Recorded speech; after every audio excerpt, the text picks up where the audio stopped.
Эрхэм мөндөд үзэгчдээ Саян телевиз оргил цаг мэдээллийн хөтөлбөрөөр та бүхэнд хүргэх гээд бэлэн боллоо. Анхаарлаа хандуулна. Тулгар төрийн 2229 их Монгол улс байгуулагдсны 814 ардын хувьсгалын 99 жилийн үндэсний их баяр наадамд зориулсан хүчит бүхийн барилдаанд Баялгийн аймгийн Дэлүүн сумын харьяат өлгийн хүчтэн дэвжээний бүх нурлааны мустаба тав давж улсын начин цолыг хүртсэн.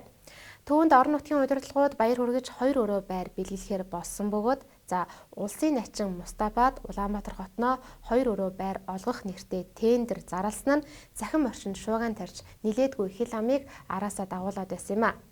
Тэгвэл шинээр байгуулагдсан аймгийн иргэдийн төлөөлөгчдийн хурлын 2 дугаар хуралдаанаар төсвийн зардлын нэрийг өөрчлөх тухай буюу Монгол улсын засаг захиргаа нутаг дэвсгэрийн нэгж түүний удирдлагын тухай хуульд заасны дагуу аймгийн иргэдийн төлөөлөгчдийн хурлын 2020 оны 11 дугаар хуралдаанаар тус аймгийн ашиглахдаггүй нөөц хөрөнгөнд төлөвлөгдсөн төсвөөс улсын начин Мустабад 2 өрөө байрны үн болох 110 сая төгрөг олгох, үүнээс 50 сая төгрөгийг энэ жилийн санхүүжилтээс гэснийг өлгийн хүчтэн дэвжээ төрийн бус байгууллагад санхүүгийн дэмжлэг үзүүлэх хэмээн нэрэнд өөрчлөлт оруулан баталж хэрэгжилтийг хангаж ажиллахыг аймгийн засаг дарга Баваржаанд үүрэг болголоо. Төсвийн зардлын нэрийг өөрчлөх тухай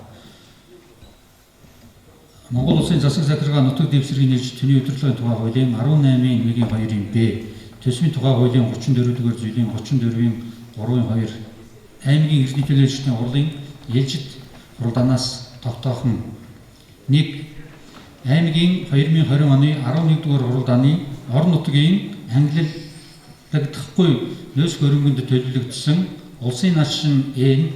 Мустафад 2 өрөө байрны үн төсөвт өртөг нь 110 сая төгрөгөөс үүнээс 50 сая төгрөгийг энэ жилийн санхүүжилтээс гэснийг өлгийн хүчтэн дэвжээнд санхүүгийн дэмжлэг гэж өөрчилөлт оруулахыг зөвшөөрсгөө.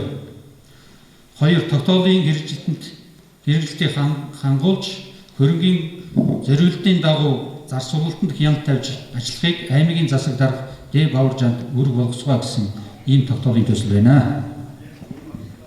За, тогтоолын төсөлтэй холбогдуулан асуулт байна. За, асуултаа таслах. Санал байна. Санал. За, саналаа таслах.